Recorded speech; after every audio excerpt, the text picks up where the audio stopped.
This is no more action items here, right? It's just all information for the board. Item A, the quarterly financial status report, 2016-17 fiscal year. Order ended September 30, 2016. Joe.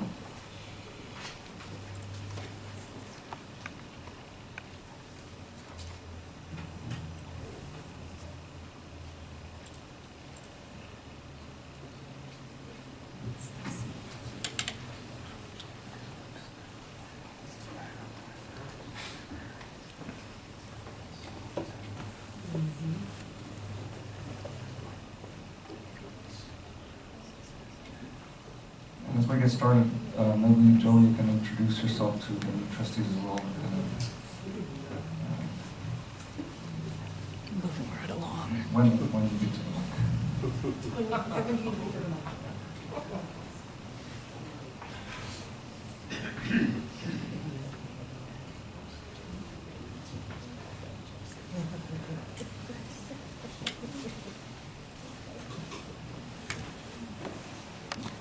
Good evening. Good evening. Are we on now? Yes. It's a pleasure to have our two new trustees with us this evening, as well as the other trustees. We've enjoyed, this is coming up on 4 years for me. This was the first board meeting I attended 4 years ago, and the board changed at that particular moment as well. So I'm Dr. Joanne Schultz. This is Joe Allison. You'll get to see a lot of Joe because we do one of these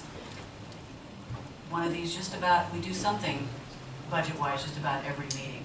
This is the first quarter financial statement, and it's unfortunate that the process takes as long as it does, so that you're seeing the first quarter when there's a lot of board action that has happened between the September 30th and now. You've just approved all manner of expenditures that will not show up in here, and you won't see them for some time. We're going to be trying to work on how we might be able to bring additional information to the board in a more timely manner, because these particular reports that are required by the Budget and Accounting Manual that is set forth by the Chancellor's Office and approved by the Board of Governors, they're very time-consuming in preparing. So we'd like some more timely information. We're going to be working on how we might do that. But this report, we had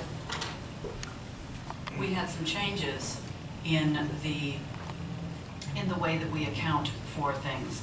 And this report shows the general fund, which was the normal operating fund and the only fund that we ever reported to the board. Well, now with the addition of the millions of dollars that we got in mandated cost reimbursement, which is one-time in nature, but it was also unrestricted in nature.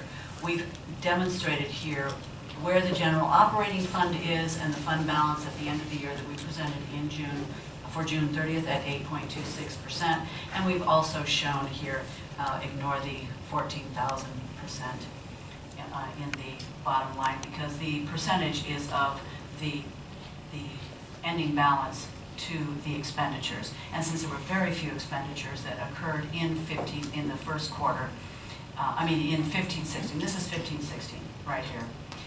There were very few expenditures. It makes it look like it's a really huge fund balance. But overall, when you move it into that the general unrestricted fund category, it comes to 17.54%. That was where we ended the year last year.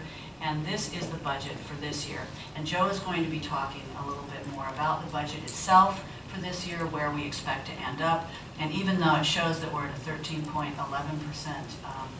fund balance, that is not where we will end up. We've already spent a good portion of that this evening.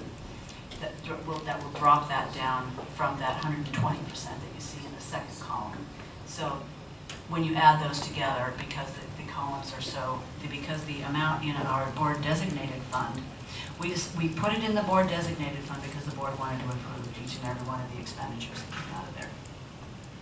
So that is why it is there in a separate fund, and we are accounting for everything separately in that fund. I'm going to let Joe run through now the actual 311Q and how that looks. This is a report that is required, again, by the Chancellor's Office, by the Budget and Accounting Manual.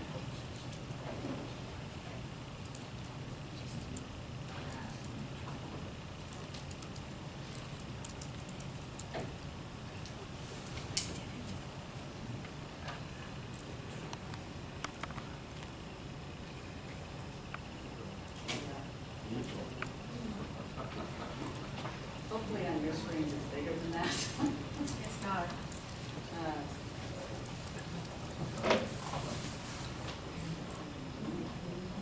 You can make it. There we go. Okay, good evening, board.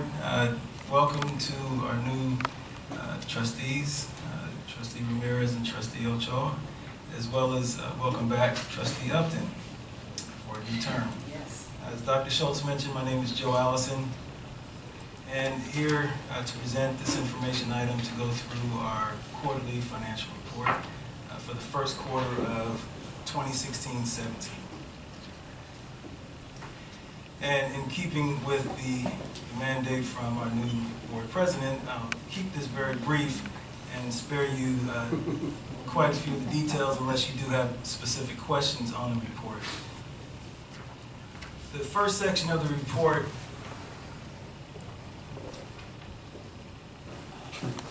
basically we have to identify our revenues, expenditures, and fund balance, and it looks back to the previous 3 fiscal years, and we also have to report on our projections for the current fiscal year for 16-17.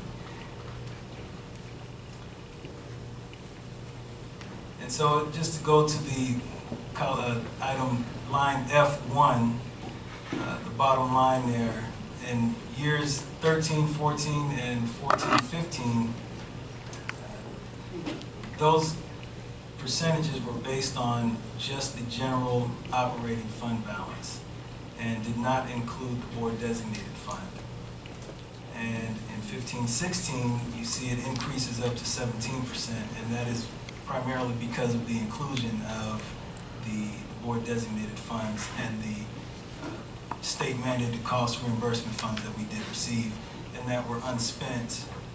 The majority of it was unspent at the end of the fiscal year.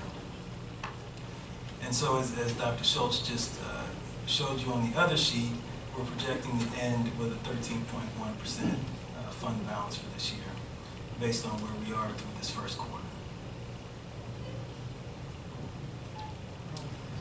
We also have to report on our FTES projection, and again, it follows a similar format for the previous 3 years, and showing that we were at 9,401 in 13-14, increased to 9,754 in 14-15, and then decreased down to 8,898 in 15-16.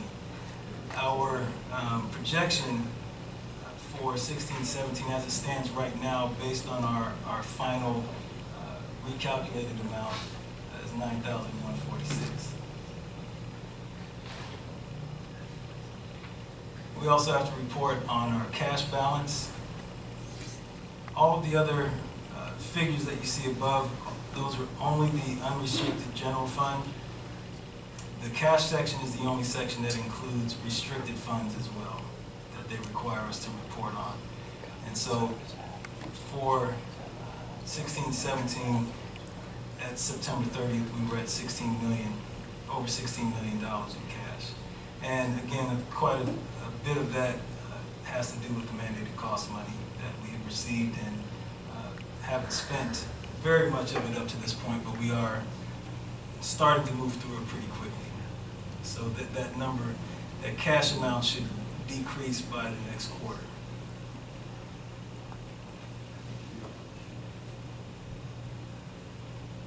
And this section is just looking at the current fiscal year. It looks at what the adopted budget was for 16-17 when the board adopted this back in September. It looks at where we project to end up and our year-to-date actuals. And so we're 25% through the year, and we've received 24.3% of our projected revenue and spent 22.8% of our projected expenditures for the year. And so that is pretty much in line with previous years.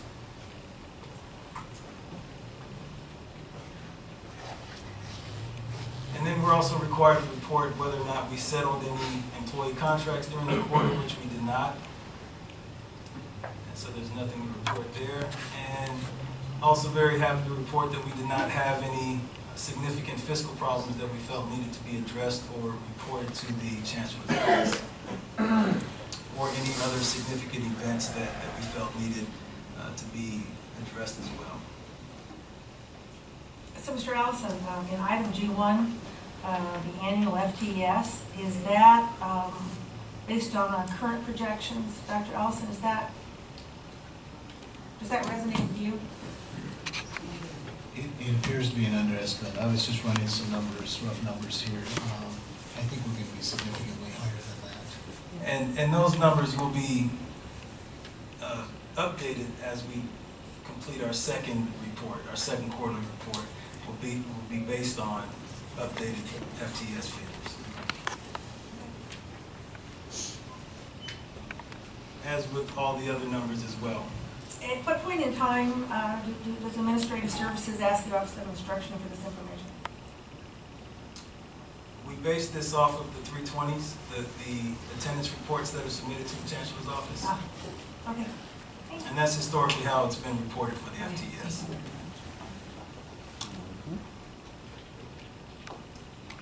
Any other questions on the report?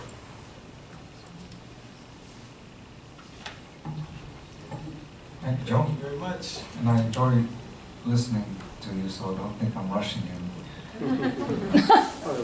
I'm happy to leave.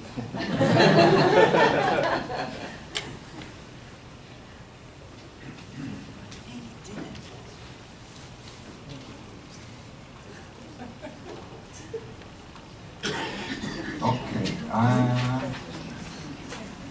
we are on, where are we at? Okay, item B, the draft board handbook. Trustee Gutierrez and the board, as you'll recall, in the summer following the board workshop, the board requested the development of the board handbook.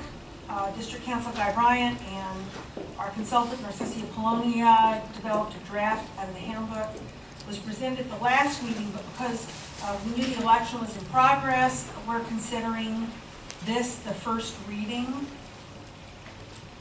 Or the second, well, this is technically the second reading, but we knew you wanted to wait till today to give to the new board members, so we're going to bring it back for feedback at the next meeting with hope for approval and adoption.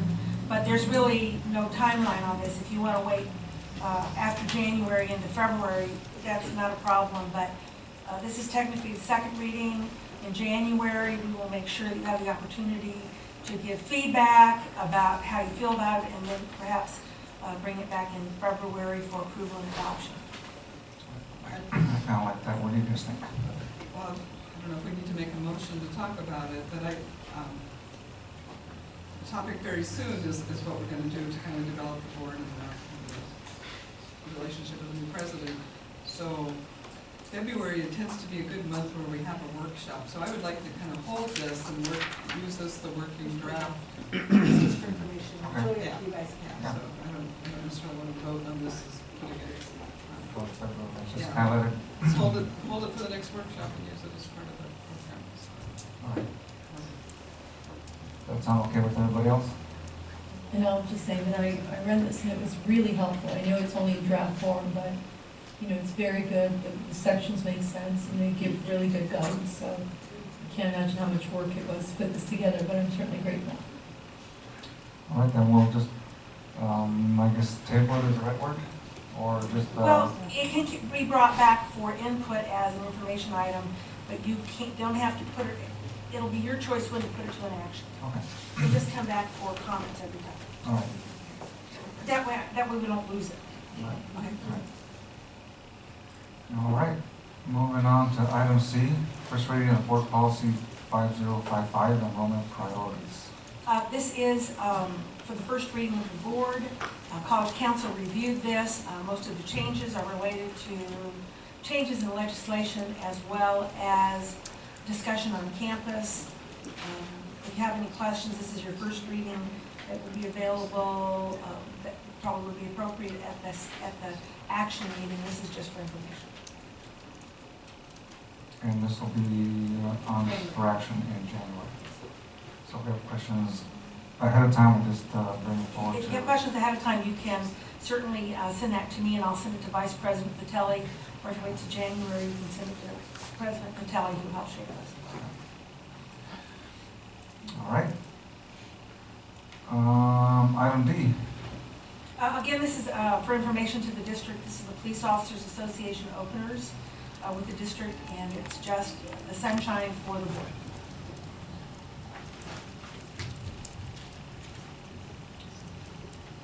And item E is that, That's our openers with the first, the D was the Police Officers Association openers with the district, and E is the district's openers with the Police Officer Association. They're both required. all right. So, then we'll just move on to item F.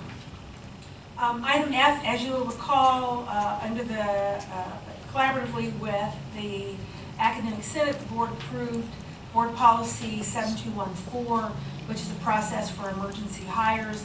This process is a robust process, very similar to the faculty hiring prioritization, but this is for current positions. This policy, this procedure allows the Academic Senate, the areas and the Office of Instruction or the Office of Student Services to recommend emergency hires to the president. That's been done, and these I have concurred. So this is for information to the board. I've concurred with those recommendations that have been brought to the president's office. All right. Item G, onboarding ideas for new superintendent, president from trustees. And we have Trustee Lashbrook requested to have this item on the agenda, and it's meant to be a discussion item, and both Tracy and Stacy will take notes, and all of us will pay attention. This is really for ideas for the board to say, how do they want to get to know, get on direction from the president. I did photocopy, you sent me the onboarding of new superintendent president, I think from the, Accreditation for yeah, so I can pass these out. Anybody wants them? So we have them in front.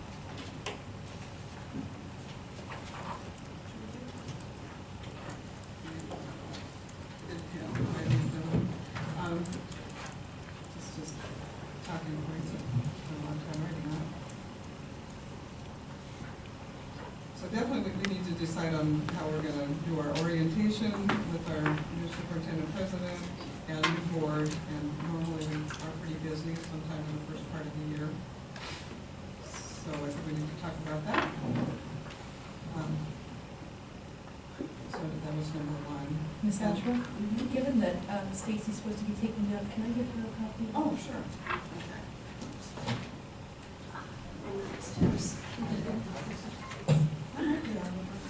Is there an extra one, Devin? Yes. Okay.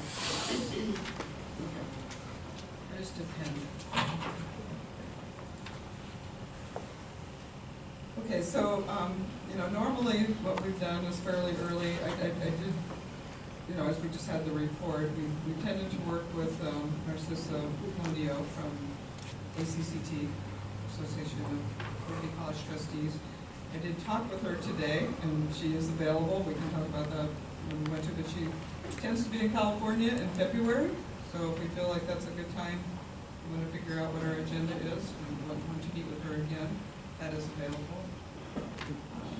She was also talking about kind of upgrading the manual at that time and using that, so that's why I kind of brought that up. So one of your first suggestions, Trustee Lashbrook, is to work with staff to look at trustee calendars, and we could bring to the January board meeting. This will have to be a special meeting, so at the January board meeting, we have to schedule it and call it that. So we can bring an idea of dates, and we can also probably bring, we're going to need to bring some sort of budget augmentation, because there's no budget for this at this time in the board budget. So we would bring that to you as a package in January. Well, since you bring that up, I've asked a few times over the years, but as far as I know, we don't get to see our budget, for the year. I don't know if we create our own budget for kind of board expenses on training and stuff. So I would like to see a change in that. that we're actually, looking at old estimates of what it normally costs and what it's for, and then deciding, and then tracking during the year whether we're getting over, and including, the conferences and things we go to. So to me, we've been a little bit just kind of throwing it out there. I'd like more information when the board gets to decide on that. Because if we're out of budget, none of us knew what the budget was as far as So we're talking strictly board expenses, conferences, and workshops, that kind of stuff? And I'll be so kind as to draw you back to this agenda item, okay. because the budget is not on Okay. this agenda item. Well, So yeah, but you I just, brought you just that said up. we don't have any money to do the process that we need to go through, so that's the only reason I brought it up. Ah, So we're gonna need to be able to find that from somewhere. right. That's the only reason I brought that up. So- Yeah. So should we then do as you suggested, maybe in January, look for a date to try to do a workshop for February? We'll have staff contact board members and get kind of a rough idea. We'll do an estimate because we had Merced in here in July, so we kind of know what that costs, and the new president will get back to you. Rather than have the board kind of do their calendar thing here at the guys, which takes a lot of time, we'll have staff talk to you about possible dates. The more the head we can get it really helps, and it's supposed to, if you get it to our regular board meetings, helps also, because a lot of us are out of town.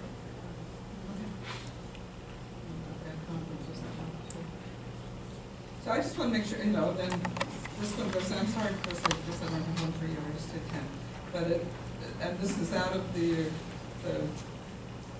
it's out of this book, right? Is it in here? Right, this was Okay. developed by the self-study committee. Page something or other out of here.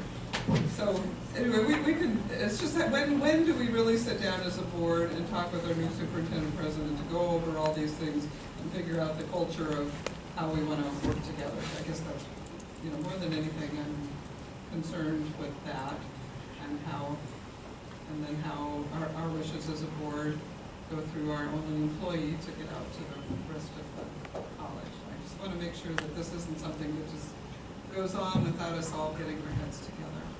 I'm concerned about that. So the Part of workshop, what would happen in January, February workshop would be a good opportunity to do that, but anytime the board meets with more than a majority, that has to be a scheduled meeting, the scheduled agenda and held in public. So what you might want to do in January, since this is kind of new to you, we talked about it, but you might want to come with kind of an agenda for the kind of meeting Trustee Lashbrook's asking for. And in January, you can decide if you want that to be a February workshop or if you want it to be a separate meeting. And then you can talk about scheduling a separate meeting. Your board policy allows for 2 meetings a month. Not that you guys have all kind of said, yeah, we want to do that. But the board policy is allowed for you to have a second meeting. And if you want to, in January, say, this is what we're going to do in February, or we want to have a special meeting by which to do that, the framework of the board policy allows you to do that. okay, and then kind of, which sounds good. The last part is I did go to the annual conference in early October, and I needed to dig up some of those paperwork, but a lot of them talked about like the first 100 days, which I like better before the selection, but the first 100 days, or having a period of time where we're really working, we're kind of more in our face, each other's faces than we will be once we can get things set, but just to get things set. So I will try to find some of that information, and that can be sent out to, if I send information like that to you from other schools, you can send it out to everybody and we can go over that. And we can also follow up with the board leadership. Trustee Gutierrez said this, that he wants to meet with the president, superintendent more often, and the president superintendent said he wants to meet with the leadership of the board more often. That is less complex, less Brown Act scheduling, and so that can happen as well. And one-on-one, And then we do this workshop with the board, and we can address some of these issues on here, and also build a team cohesiveness.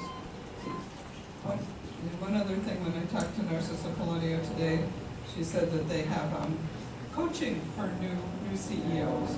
So, and I guess another topic I was thinking is if there's any points that are a little bit weaker in the experience of our new hire than others, those might be things that we look at for some, to be able to directly connect with questions, and I think they'll hook you up with you know, experienced people that have been real leaders in whatever that department is. But those are just the, you know, we want to do this right and well, and not set habits that we have to break, really, but kind of want to make good habits now as far as All right. That's mostly it. Okay, thanks, Cindy. I was past 8 now, so my fault. Well, I just threw the number out, and if it happened, it happened, but I didn't think it would. But that's okay, we're moving right along. So, update from Vice President of Instruction. Yes, thank you. My report is very brief this evening. I just wanted to make mention that earlier in the meeting, the board did pass the personnel agenda item, which included 2 new deans. One is Dean of Area 2, and I think Vince actually happens to be, he is in the audience, he's in the back.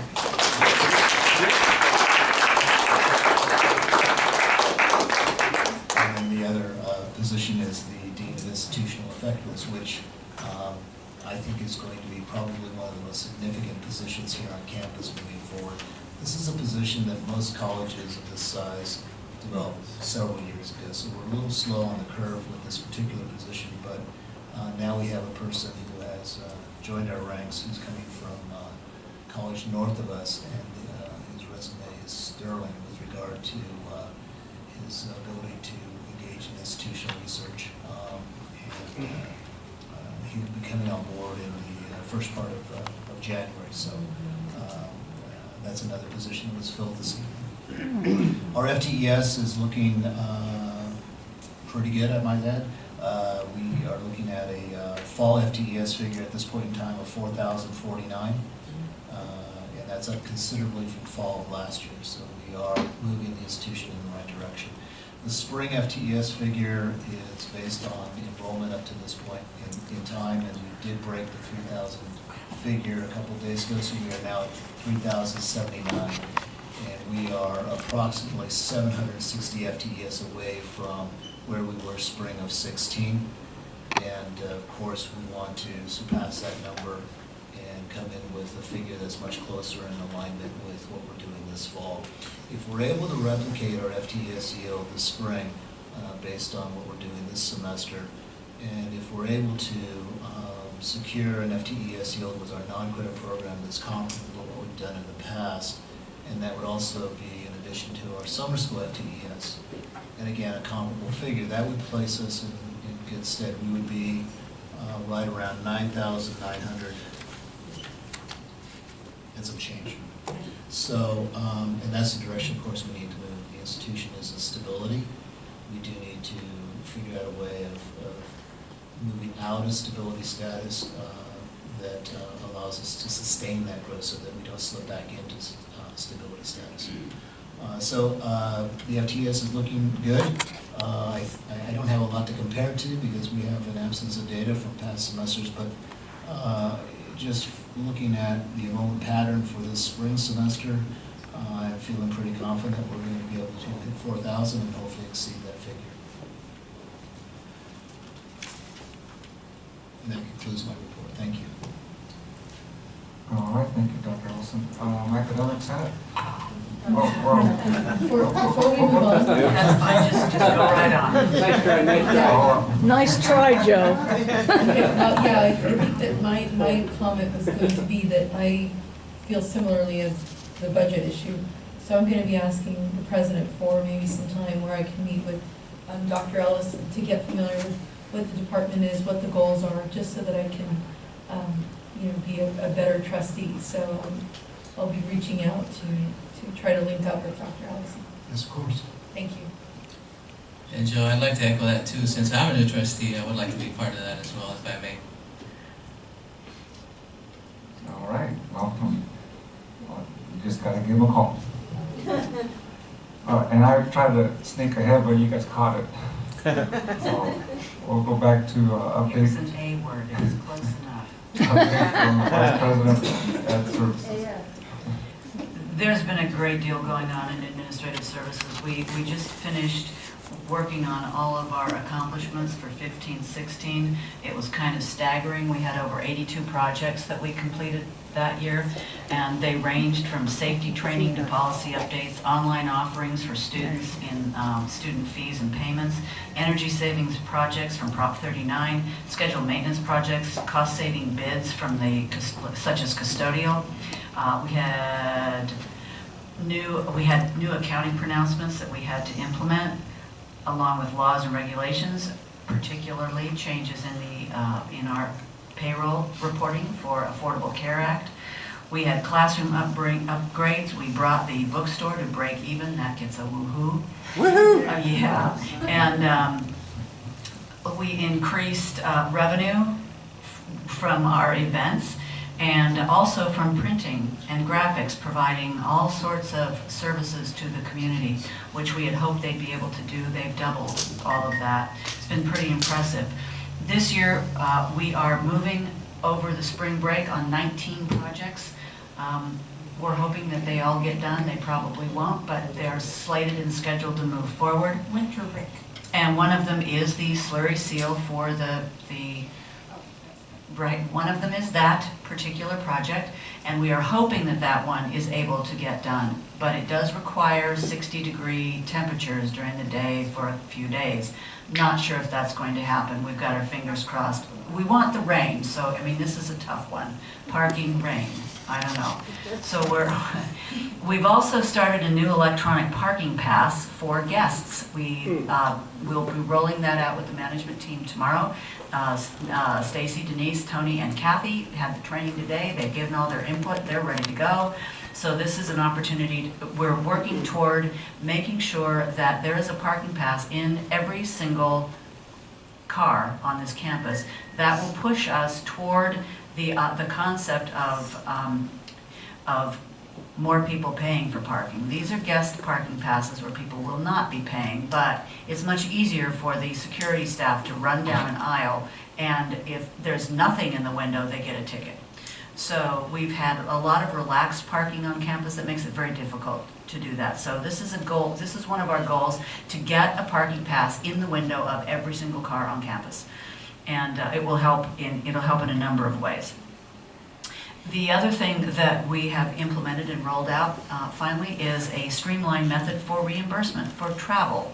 This one has been a long time in the making, and Paul has been working on it for some time through risk management, and it's a way to make, it's moving forward. Managers are turning in all their paperwork and getting it done, so that will be one and only time you have to turn in paperwork, not every 6 months. So it's really going to be quite streamlined for the folks in fiscal, as well as the folks in risk management.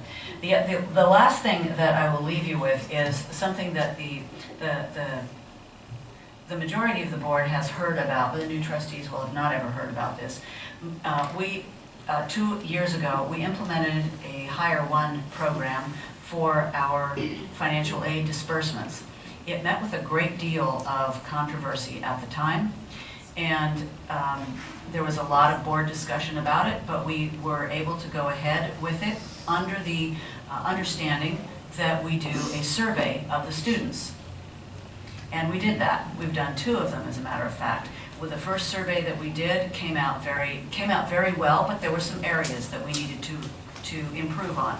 We put programs in place to make sure that those were taken care of. The second survey that went out showed a great deal of improvement in that. But what I want to share with you tonight is an anecdotal evidence that it is finally working.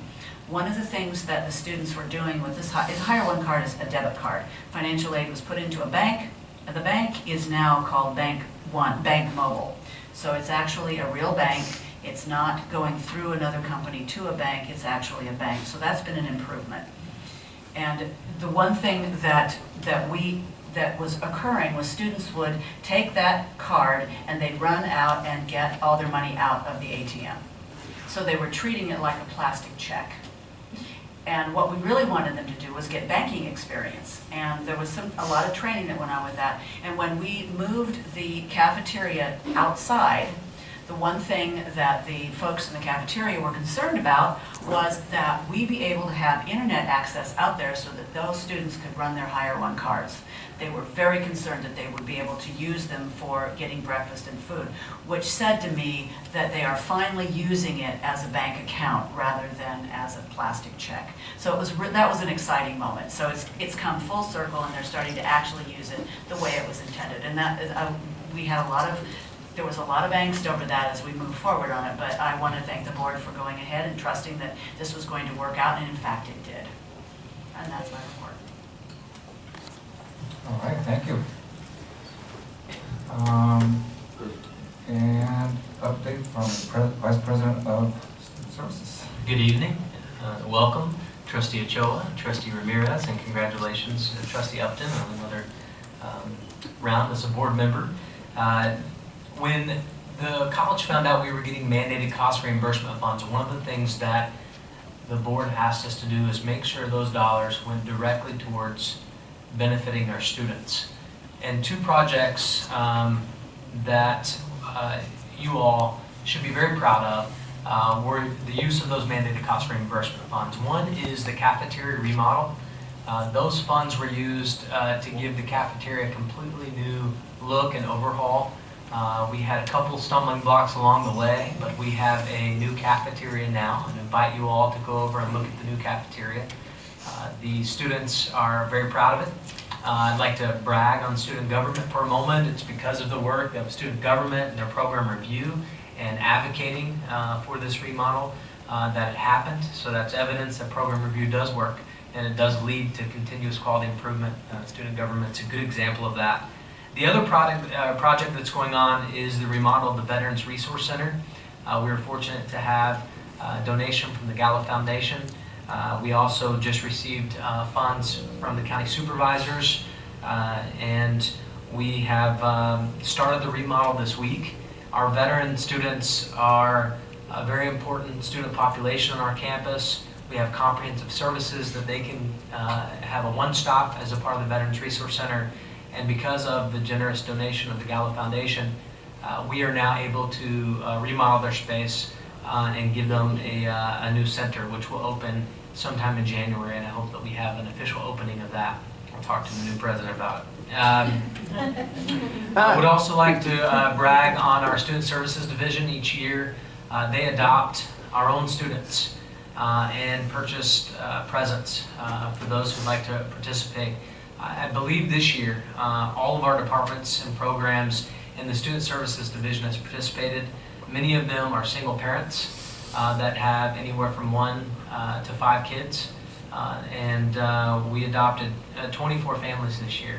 And it is one of the most touching things we do. It's a good team building activity for our Student Services Division, but really it's a joy to see the impact it makes in our students' lives, and it's a good reminder of the challenges that our students face, the barriers that they have in place, and these students are the ones that really have the grit to get through their education here at Merced College, being single parents and coming back to college. So I invite you all, if you'd like to come tomorrow, in the staff dining room. We'll be presenting the gifts to many of the students here on campus at 5 o'clock.